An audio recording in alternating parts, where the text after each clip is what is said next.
Let's talk about why improving your horse's movement and your movement is so vital. And I'm not just going to talk about performance. I mean, we all know that if you improve how your horse moves, right, they're going to perform better. They'll be able to do all the things you're asking of them in a healthier, more efficient way. They'll have less problems, less wear and tear, things like that. And the same is true for you. When you improve your movement, you can be more balanced in the saddle, you can feel better. I mean, all kinds of good things. But let's go beyond that and talk about some other things that improving your movement really helps. So, for your horse, for example, have you ever thought that improving your horse's movement, helping your horse be more agile, being able to turn their head and neck easily, round the back easily, that is not only for their performance, for their athletic ability, but it can help improve their confidence. So think about it. If your horse had stiff neck, and many horses have to some degree, some tension in the neck, for example, and if that's restricting their movement, that can make them feel more vulnerable. Same thing with, stiffness or restriction anywhere in their body, right? If they can't get away, for example, quickly, if they just know that instinctively that they're compromised, that can help them can make them more fearful, more anxious. And things like, especially like the neck, the head and neck, if you think about the senses are located, right? They can smell, they can see, they can hear, right? That's located in the head, right? The ears, the eyes, the nose, etc.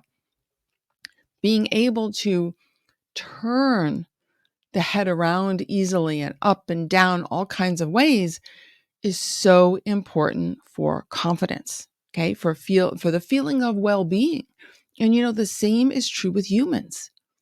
Right? When you can move more easily, you feel better. You feel, generally speaking, you feel safer. Now, we're not talking here about clinical mental health issues or something like that.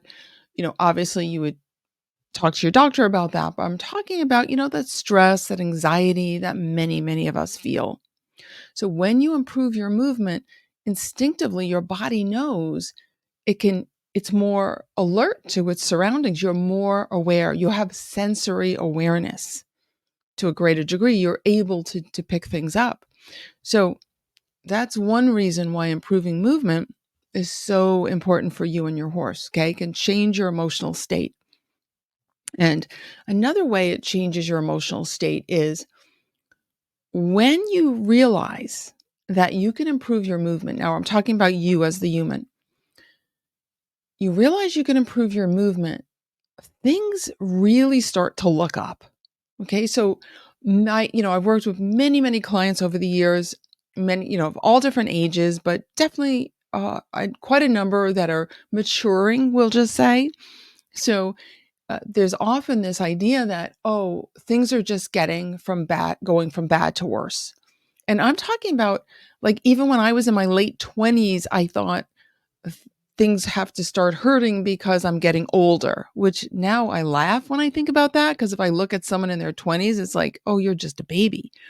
I've had people in their 30s definitely also say that to me. I remember this one woman, she was a physician, and she said, well, I'm almost 39, so of course I have to expect this. And it was about, different things in her body not working as well. I did a number of Feldenkrais sessions with her, and all her problems went away. So she didn't get any younger chronologically, but she got younger physically, and her state changed. In other words, she realized, oh, life, doesn't have to just be all downhill, right? Like there is hope. It's something we call biological optimism, is this idea that your body, and when I say body, it's like mind and body, it's all the same, right? It seeks health and wholeness. And when you give it evidence that you can improve, well, it runs with that. It's like that's what the brain uses then to make decisions in the future. So the more evidence you give it, right, the more you can kind of train your brain to realize that you have better options. So that's a big one I see. That's a big one. It's a very hopeful thing. When you improve your movement, when you take the time to develop your awareness, right, of how you move. And the Feldenkrais method is fantastic for this. And I've adapted the Feldenkrais method and added some other things as well to create de bono moves for animals, so horses, dogs, cats, etc. But the idea is we're giving your nervous system, your horse's nervous system, this idea that things can improve. Okay. So, and again, that's really, really important for you because we make up all kinds of stories in our heads. The horses are not as complicated, luckily, but we do that. So, this is a great way when you improve your movement to give your nervous system evidence, right? Evidence that you can improve, things can get better. Okay. So, the other thing, and I mentioned this in the very beginning, is yes, we also know that improved movement will help your horse's performance and your performance, okay, as a horse person. And this is true even if you don't ride your horse. So maybe you enjoy playing on the ground. I did a lot of that with my horse breed. It was actually with all my horses since I was a kid. I did a lot of playing on the ground, taught them all kinds of fun things. I call it liberty play, right? As opposed to liberty work. Because to me, it was just all play and creativity and something that my horses and I just both really, really have enjoyed. And so even if you're not getting in the saddle, right, your ability to use yourself, your awareness of your body, your coordination, right, your mechanics are so important. And so that will help. Definitely, if you are riding as well, that's going to be really powerful, right? To have freedom in your hips, to have your seat balanced, to be able to relax your shoulders and turn your head without moving everything, independent use of your parts, as it were, right? Having relaxed, comfortable knees and ankles. I mean, all the things. And obviously for your horse to be able to carry you, they have to be able to have that freedom in the ribs, in the sternum, right? In the thoracic spine, as well as the other parts of the spine, to be able to carry you in a healthy way so that the work you're asking your horse to do, the activities you're asking of them, are comfortable for them and they're healthy for them. And potentially pleasurable. I always want to do things with horses that we both find pleasurable, right? I imagine you're the same way.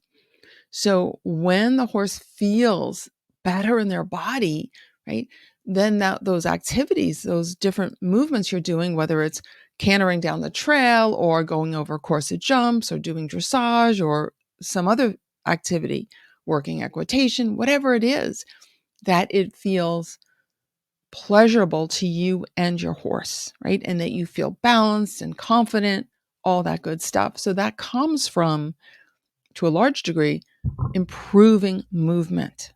Okay. Improving movement can help so much. The other thing that I just really, really appreciate about when you improve your movement and your horse's movement is that you're better able to tune into each other. You become really sensitive to each other in a very positive way. And especially if you learn the hands-on work that I teach, my de bono moves that I teach in Move with Your Horse program, you learn to really listen to the horse's responses to what you're doing, and then you adjust. So the horse starts to realize that there's a dialogue. They're being listened to. That is huge. And also it's like you're building up this trust fund, I like to call it, right? It's like, yeah, you didn't know you had a trust fund? Your horse has a trust fund? Well, you can create one, right? By doing things that allow your horse to realize that they're being listened to. And that is huge. So I'll give you an example that's the opposite of building a trust fund, okay? It's like building a mistrust fund. It's, For example, if you know that your horse, you've experienced that your horse is stiff, say to the left, but someone told you or you read it somewhere or whatever, that means you have to work your horse much harder to the left to kind of like make them do it, right? You just kind of drill more that way. Now, think about what that says to your horse if you do that. So here's your horse doing the best they can, and you're trying to get, say, a bend to the left. It's not happening, or it's not as good as to the right. So instead of being really curious about why that is, you just decide to exert your will and try to force it. Maybe use a little spur, a little whip, you know, be a little harsher on the rein aids as well. And maybe you start being all wonky with your own balance because you're trying to make it happen. Now it's even harder for the horse. And maybe it's really uncomfortable for the horse, but instead you insist on that. So to me, that leads to a lot of mistrust, not trust. But instead, if you were to think, oh, that's so interesting, right? Okay, we bend really nicely to the right, but not so much to the left. Maybe it's me. Maybe the way I'm throwing my weight, even though it seems like I'm even because I'm just so used to it, right? But maybe I'm causing my horse to have a problem. Okay, so maybe you need to get yourself to a Feldenkrais practitioner, hint, I do that, and see if you can get straightened out, literally. That's one option. And maybe it isn't you, okay? Maybe it's not you at all, but it's something with your horse. Well, maybe there's either just a really strong habit of how they do it. So that needs to be addressed with respect to how the nervous system changes things. Okay. Or maybe there's actual discomfort when they try to bend to the left. And by you just insisting on it, again, you're building mistrust. But instead, again, you're interested, you're curious, and you think, what's happening when we bend to the right? And you do that a little bit more and you really break it down. I do this in the program. We actually do this with our hands, like off the horse. We really explore different ways of, say, for example, helping the horse turn the head and what happens in the barrel, what happens in the pelvis, etc. And then you can kind of like build it back up on the left, but in a way that the horse's nervous system can make sense of. And it's not that you're contradicting the nervous system, because I always say this, we have to remember there was a good, valid reason why you or your horse developed a pattern, a habit, a movement habit in the first place. It was to solve a problem. Maybe that problem is no longer, the solution is no longer relevant, right? So it's a maladaptive habit now, but at one time it met a need. Okay. So we have to now convince the nervous system in a very gentle way that, oh, look at that. You know how easy it is for you to do this on the right? It can be easy to do it on the left as well. And it has to feel better to the horse than what the horse is currently doing. It has to feel safer. Remember, the nervous system is tasked with keeping us and the horse's nervous system, safe. Okay. That's the job of the nervous system. So if a solution had worked in the past, it wants to hold on to it. But instead, if you think, how can I do this in a way that gets kind of like buy-in from the nervous system, that the nervous system will want to adopt this new solution and let go of that maladaptive habit, that habit that's inefficient and not helping anymore. Okay. So there's ways, and again, it's too long to go into right now, but there are ways to do this that I teach, and it's not confrontational to the nervous system. We're not saying you're wrong, you need to do it this way. But when you try to force your horse with stronger aids, things like that, that's what you're trying to do. And that builds mistrust. Okay. We want to build trust between us and our horses. That's how you have a harmonious relationship. That's how you both feel, dare I say, joy, right, together, that you both find it pleasurable. So let's go back to this whole idea. So what else does improving movement do for us and our horses?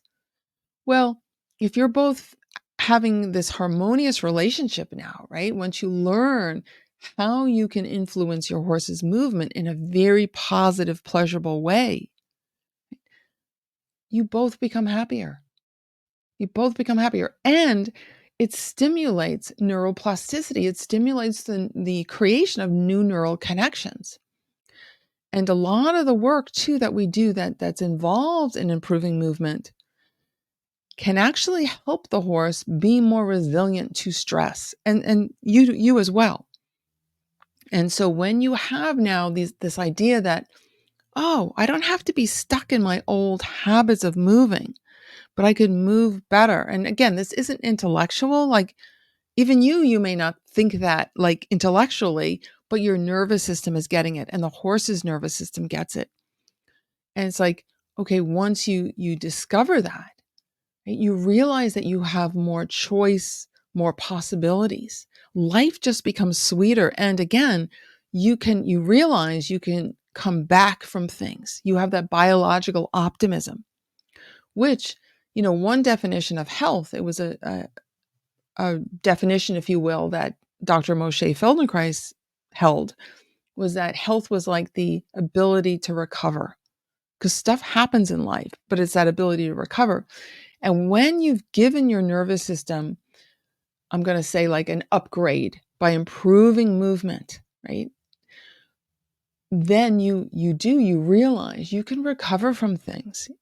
Right? So again, your horse realizes this again on an unconscious level, but there's more optimism in the nervous system. I'll call it that. Now, I'm not using these words very scientifically, please. So just remember that.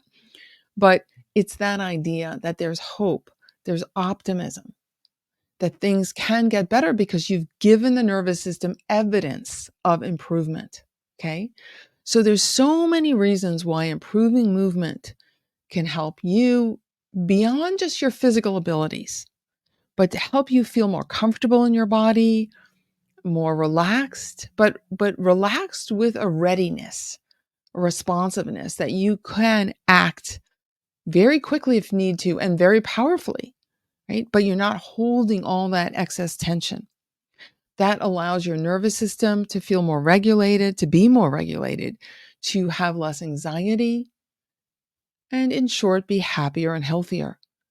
And I want to say that the same is possible for your horse as well, that their nervous system can be a little more regulated, right? When you start working with them in this way, new things can open up for them as well. They don't have to be stuck in their habitual patterns of either movement or behavior. One of the things that we do in the work that I teach is we help the horse experience feeling differently in their body. And that is huge. So I'll give you an example. One thing I'm really like a zealot about, if you will, is this idea that tacking up, saddling your horse, and all the things that go along with that, bridling, the whole 9 yards, should not only be tolerable, but pleasurable for your horse. It can change the whole outcome of your ride. Like it can change everything for you. And I see too many horses that just like put up with it. Some are it's very obvious that they don't like it. They pin their ears. They may threaten to kick or bite, do things like that. Others, it's more subtle, but they contract their abdominals. That's why people think they're holding their breath. It's actually they're contracting their abdominals. And then you do up the girth slowly. Eventually, most of that muscular tension, that unnecessary tension dissipates, but usually not all of it, by the way. So it's like you start your ride with this idea of a horse that feels that they have to defend against you. They have to brace against you. And that's not the way you want to start your ride, is it? No. Or even have that kind of relationship.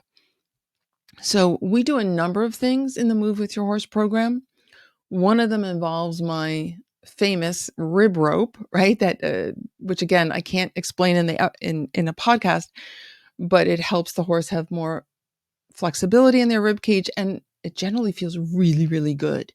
And it can help the horse with this idea of that girthing up can actually be pleasurable and help improve their movement at the same time. But then we go into more detail about how you use the girth to work with the sternum and the ribs. And, there's a whole protocol. I call it tension-free tacking up. But it's this idea that, again, tacking up can be pleasurable. And so think about the difference now. Now you get on a horse that is already like feeling better in their body, and you've actually helped them feel, have more awareness of how they can use their sternum and their ribs to soften the back. And you've done all this just because you were tacking up. You added just a few minutes, couple of minutes here and there once you get the hang of it. So these are the kind of things that improving movement can also improve, that you and your horse can be happier and healthier. And it goes without saying too, improved movement, when I say healthier, you know, there's a greater likelihood of soundness, for example. You can reduce the likelihood of injury or wear and tear damage when you and your horse are moving in a more efficient way. Okay? It just feels so much better. So I hope this gives you a little glimpse into like the many wonders of improving movement. It's like improving movement goes beyond just being able to run or hike or swim better or play tennis or ride your horse better, all those things. And that's all important, but it goes beyond that. And the same is true for your horse. It's not just about, oh, I want to be able to do a canter pirouette, so I'm going to learn this hands-on work to help my horse, move better. But it's about so, so much more. And I'll tell you, one of the things that is very, very dear to my heart is as you help your horse improve their movement. I mentioned earlier how you get really tuned in. You can develop such an incredible connection with your horse that it's just, you enter into that state that I called shared awareness, when you're both interested in the same thing. And that feels blissful, blissful. I've had people, students of mine, they'll message me and they'll say, oh, wow, now I get it. I get why you love doing this work, because I'm just filled with bliss. So it's not just me, right? My students often feel that way as well. So it's just so fun. It's something, again, it's a way to help yourself, help your horse, and, have that really deep heart-centered connection that I think we're all looking for. It's really pretty cool. And probably the number one reason why improving movement is so important is this: because you and your horse deserve to feel great together. Thank you so much for joining me here. If you have any questions, just email me, mary@marydebono.com. I'd love to hear from you, and I so appreciate you listening to the podcast. Look forward to talking to you soon. Bye for now.